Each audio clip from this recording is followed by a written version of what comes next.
ಏಕೈಕ ಪ್ರಶ್ನೆ, ಯುದ್ಧ ಯಾವಾಗ ನಿಲ್ಲುತ್ತೆ?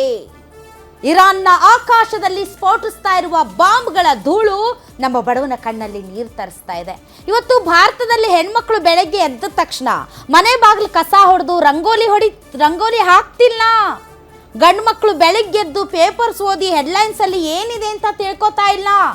ಬದಲಾಗಿ ಬೆಳಗ್ಗೆ ಎದ್ದ ತಕ್ಷಣ ಎದ್ನೋ ಬಿದ್ನೋ ಅಂತ ಅಡುಗೆ ಮನೆಗೆ ಓಡಿ ಹೋಗಿ ಸಿಲಿಂಡರ್ ಹಿಡಿದು ಅಲ್ಲಾಡಿಸಿ ಯಪ್ಪ ಇವತ್ತು ಟೀ ಮಾಡ್ತಾ ಎಲ್ಲಿ ಗ್ಯಾಸ್ ಖಾಲಿ ಆಗ್ಬಿಡುತ್ತಾ ಅಂತ ನೋಡ್ತಾ ಇದ್ದಾರೆ.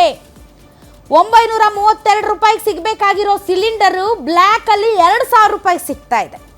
ಕಮರ್ಷಿಯಲ್ ಗ್ಯಾಸ್ 5000ದಿಂದ 6000 ರೂಪಾಯಿಗೆ ಏರಿಕೆ ಆಗಿದೆ.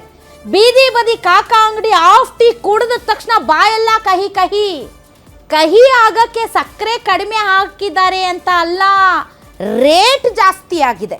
ಟೀ ಅಂಗಡಿ ಕಾಕ ಬೈಟು ಚಾಗೆ 10 ರೂಪಾಯಿಂದ 20 ರೂಪಾಯಿಗೆ ಏರಿಸಿದ್ದಾನೆ. ಇನ್ನು ಮಿಡಲ್ ಕ್ಲಾಸ್ ನಾಷ್ಟಾ ಸಮೋಸ ಸೈಜು ತುಂಬಾ ಸಣ್ಣ ಆಗಿದೆ, ದರ ದುಪ್ಪಟ್ಟಾಗಿದೆ. ಇರಾನ್ನ ಯುದ್ಧದ ಎಫೆಕ್ಟ್ ಕಿಚನ್ ಮೇಲೆ, ಹೊಟ್ಟೆ ಮೇಲೆ, ನಿಮ್ಮ ಜೇಬಲ್ಲಿರೋ ಪರ್ಸ್ ಮೇಲೆ ಸರಿಯಾಗಿ ಬೀಸಿ ಕೊಡ್ತಾ ಇದೆ.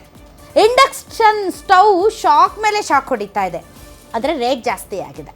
ಭಾರತಕ್ಕೆ ರಾಹತ್ ಕಾ ಜಹಾಜ್ ಅಂದರೆ ಪರಿಹಾರದ ಹಡಗು ಬಂದರೂ ಜನರಿಗೆ ಯಾಕೆ ಸಿಗ್ತಾ ಇಲ್ಲ ಪರಿಹಾರ? ಹಾಗಾದರೆ ಈ ಯುದ್ಧ ಮುಗಿಯೋದಿಲ್ವಾ? ಟ್ರಂಪ್ ಡ್ಯಾಡಿ ನ್ಯಾಟೋ ದೇಶಗಳಿಗೆ ಧಮಕಿ ಹಾಕಿ ವರ್ಲ್ಡ್ ವಾರ್ 3ಗೆ ಫುಲ್ ಸ್ಕೆಚ್ ಹಾಕ್ತಿದ್ದಾರಾ?